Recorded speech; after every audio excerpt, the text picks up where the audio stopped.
I've spent years analysing geopolitical earthquakes, but nothing quite prepared me for watching a trillion-dollar industry collapse in real time because of a Chinese startup that most people couldn't pronounce correctly if their lives depended on it. On January 20th, 2025, the same day Donald Trump was getting sworn in for his second term, a relatively unknown AI company called DeepSeek quietly released their R1 model, and within a week they had achieved something that no amount of Pentagon strategy papers or congressional hearings had managed. They made Silicon Valley's entire AI supremacy narrative look like an elaborate house of cards built by overconfident toddlers with unlimited venture capital. Here's the absurd reality that should make every tech CEO question their life choices. DeepSeek built an AI model that outperforms ChatGPT for roughly $6 million, while OpenAI and their Silicon Valley peers have collectively burned through over $1 trillion in the past decade, chasing the same goal. That's not a typo. We're talking about a cost efficiency gap so staggering that it makes the Pentagon's $640 toilet seats look like prudent financial planning. Within 24 hours of launch, DeepSeek's app had shot to #1 on the US App Store, dethroning ChatGPT for the first time since 2022. And by January 27th, Nvidia, the supposed kingmaker of the AI revolution, had lost $600 billion in market value in a single trading day, which I believe qualifies as the most expensive oh shit moment in corporate history. But here's what makes this story particularly delicious from a geopolitical perspective. This wasn't supposed to be possible. The US government has spent years constructing an elaborate export control regime specifically designed to prevent Chinese companies from accessing the advanced semiconductors needed for AI development. The Biden administration implemented sweeping restrictions on chip exports to China, confident that without access to the latest Nvidia H100 chips, Chinese AI development would be permanently hobbled. American officials practically high-fived themselves over their strategic brilliance, convinced they had built an unassailable technological moat around their AI dominance. Then DeepSeek shows up using allegedly inferior H800 chips, the watered-down version specifically designed to comply with US export restrictions, and proceeds to smoke every American AI model in benchmarking tests while using a fraction of the computational resources. The implications of this development extend far beyond mere corporate embarrassment. For decades, the United States has built its global hegemony on technological superiority, from the Manhattan Project to the Internet to GPS systems. The assumption underlying every major strategic document from Washington has been that American technological innovation, backed by unlimited capital and the world's most advanced semiconductor manufacturing allies, would maintain permanent strategic advantages over competitors. China was supposed to be the manufacturing hub, the place where American-designed chips got assembled by workers earning a fraction of Silicon Valley salaries, not the source of fundamental algorithmic breakthroughs that could render billions in American investment obsolete overnight. DeepSeek's breakthrough exposes a crucial flaw in how the American establishment thinks about technological competition. The entire export control strategy was predicated on the belief that AI advancement is primarily a function of raw computational power, throw enough advanced chips at the problem, and superior performance inevitably follows. This hardware-centric worldview reflects a profound misunderstanding of how innovation actually works. DeepSeek's engineers achieved their breakthrough not through brute force computational advantages, but through superior algorithmic design, more efficient training methodologies, and what appears to be a fundamentally different approach to model architecture. They used techniques like mixture of experts architecture and group relative policy optimization that allowed them to achieve comparable performance with dramatically fewer resources. The geopolitical ramifications become even more fascinating when you consider the broader strategic context. China's AI development has been guided by a fundamentally different philosophy than the venture capital-driven approach dominating Silicon Valley. While American companies prioritize rapid monetization and proprietary control, OpenAI charges $200 per month for ChatGPT Pro access. DeepSeek released their model as open source, freely available to anyone who wants to download and modify it. This isn't just a business strategy difference, it represents competing visions of how technological advancement should serve society.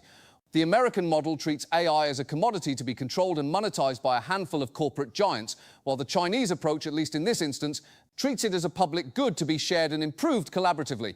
This philosophical divide has immediate strategic implications.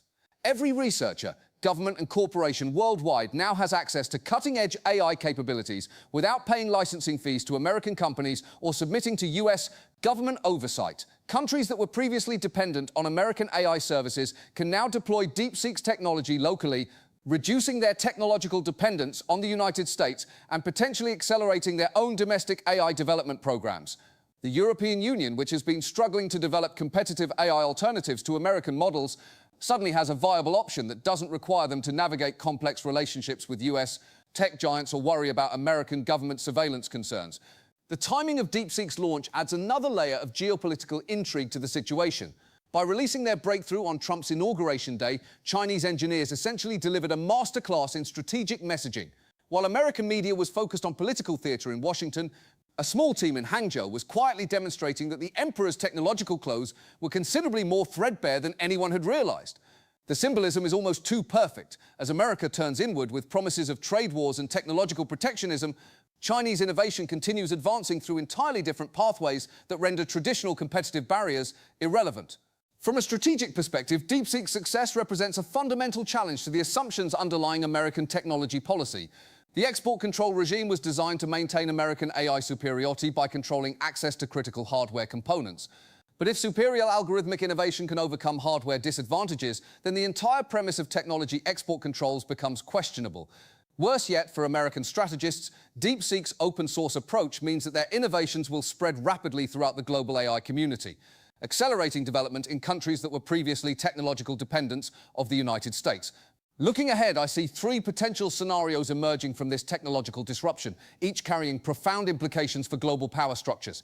The first scenario involves an acceleration of AI democratization, where DeepSeek's innovations trigger a wave of open-source development that breaks the oligopoly currently enjoyed by American tech giants. Countries that were previously dependent on American AI services develop their own capabilities using DeepSeek-inspired approaches, reducing American technological leverage in international relations. The second scenario sees an intensification of technological balkanization, where the global AI ecosystem splits into competing American and Chinese spheres of influence. The US government, recognizing that export controls alone cannot maintain technological superiority, doubles down on protectionist policies while pressuring allies to reject Chinese AI technologies. This leads to a fragmented global internet where different regions operate fundamentally incompatible technological systems.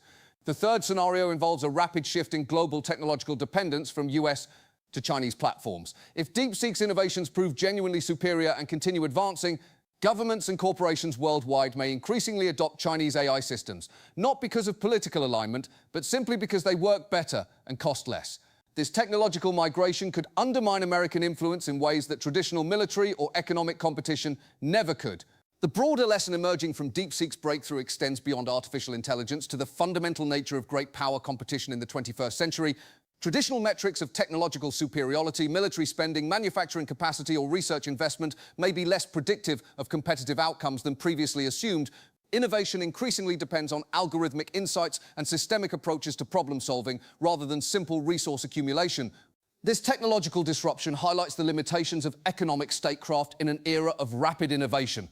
Export controls and sanctions assume that technological development follows predictable pathways controllable through resource restriction. But if superior innovation can overcome resource constraints, as DeepSeek has demonstrated, then these policy tools become significantly less effective. They may even create incentives for targeted countries to develop alternative approaches that ultimately prove superior to the original technologies they were denied access to. The corporate response to DeepSeek's emergence has been equally revealing about the psychological foundations of Silicon Valley's technological confidence. Sam Altman, OpenAI CEO, initially dismissed the breakthrough with tweets that essentially amounted to, "Our models are still better," before grudgingly acknowledging DeepSeek's achievements while emphasizing OpenAI's supposedly superior capabilities in undisclosed areas. This response pattern, initial denial followed by grudging acknowledgement mixed with claims of hidden advantages, is precisely what you'd expect from an industry that has spent years believing its own marketing materials about inevitable technological superiority. Meanwhile, Nvidia's CEO Jensen Huang found himself in the uncomfortable position of trying to explain to investors why a company using chips that his own company had deliberately handicapped for export to China was outperforming systems built with Nvidia's supposedly superior hardware. The spectacle of watching Huang attempt to spin DeepSeek's success as somehow validating Nvidia's technological prowess rather than undermining it provided a masterclass in corporate cognitive dissonance. The underlying message was unmistakable. If Chinese engineers can achieve breakthrough performance with deliberately crippled chips, what might they accomplish with access to cutting-edge hardware? The geopolitical implications extend beyond mere technological competition to fundamental questions about the nature of power in the 21st century. For decades, American strategists have operated under the assumption that technological advantages translate directly into geopolitical leverage. The logic seemed unassailable. Countries dependent on American technology for critical capabilities would necessarily align their policies with American interests to maintain access to those capabilities. This technological dependency model has been a cornerstone of American grand strategy since the end of World War II, from the Marshall Plan's industrial reconstruction programs to contemporary semiconductor export controls. DeepSeek's breakthrough essentially detonates this entire strategic framework. If Chinese companies can achieve technological parity or superiority using resources that American policymakers assumed would be inadequate, then the fundamental premise of technological dependency as a tool of statecraft becomes questionable. Countries that were previously compelled to accept American technological terms, and by extension, American policy preferences, suddenly have viable alternatives that come without political strings attached. The European Union, for instance, has spent years trying to balance its technological dependence on American companies with its desire for digital sovereignty. DeepSeek offers European policymakers something they've desperately wanted: world-class AI capabilities that don't require subordinating European digital infrastructure to American corporate or government oversight. The Chinese government's response to DeepSeek's success has been characteristically measured, but the strategic implications are unmistakable. Rather than loudly celebrating their technological breakthrough, Chinese officials have maintained a low profile while quietly incorporating DeepSeek's innovations into broader national AI development strategies. This restraint reflects sophisticated understanding of how technological competition intersects with international relations. By allowing DeepSeek to succeed as an apparently independent commercial venture, rather than overtly state-directed technological advancement, China gains plausible deniability while achieving strategic objectives that direct government programs might have struggled to accomplish. The contrast with American technological development couldn't be more stark. Silicon Valley's AI programs are deeply integrated with US military and intelligence agencies, from OpenAI's Pentagon contracts to Google's military AI research. This integration creates a fundamental credibility problem for American companies trying to market their technologies internationally. Foreign governments understand that adopting American AI systems means potentially granting US intelligence agencies access to their most sensitive data and decision-making processes. DeepSeek's open-source approach eliminates this concern entirely, allowing countries to deploy cutting-edge AI capabilities without worrying about hidden surveillance or control mechanisms. From an economic perspective, DeepSeek's cost-efficiency advantages threaten to reshape global AI markets in ways that could fundamentally alter technological power balances.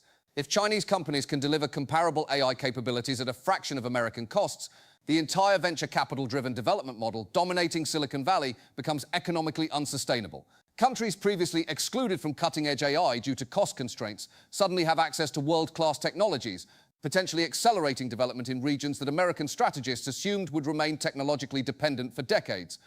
Looking toward the longer term, DeepSeek's remarkable success may signal the beginning of a fundamental shift in how technological innovation occurs globally. The Silicon Valley model, massive venture capital investments, proprietary development, and aggressive monetization, assumes that innovation requires enormous financial resources and exclusive control over technological advances. But DeepSeek demonstrates that breakthrough innovations can emerge from much smaller investments when guided by superior theoretical understanding and engineering execution. This efficiency advantage isn't limited to artificial intelligence alone.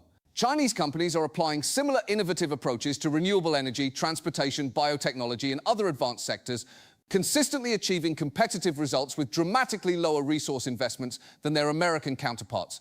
If this pattern continues systematically, the fundamental assumptions underlying American technological strategy, that superior financial resources guarantee superior technological outcomes, may prove systematically flawed. The final irony of the DeepSeek revolution is how it exposes the gap between American technological mythology and reality.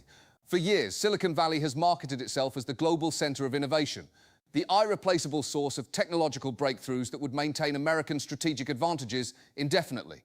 This narrative has been so pervasive that it shaped government policy, investment strategies, and international relations. But DeepSeek's success suggests that innovation is more geographically distributed and less controllable than American leaders assumed.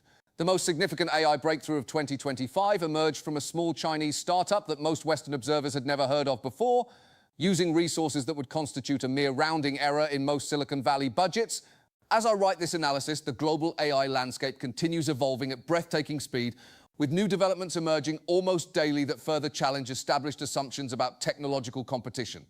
What seems certain is that the comfortable certainties that have guided American technology policy for decades are no longer adequate for navigating this new reality. The age of unquestioned American technological supremacy may be ending, not with dramatic military confrontations or massive economic disruptions, but with quietly algorithmic innovations that render previous advantages obsolete. In the end, that may be the most profound geopolitical shift of all, the realization that in our increasingly interconnected world, technological dominance is far more fragile and more transferable than all of us ever imagined.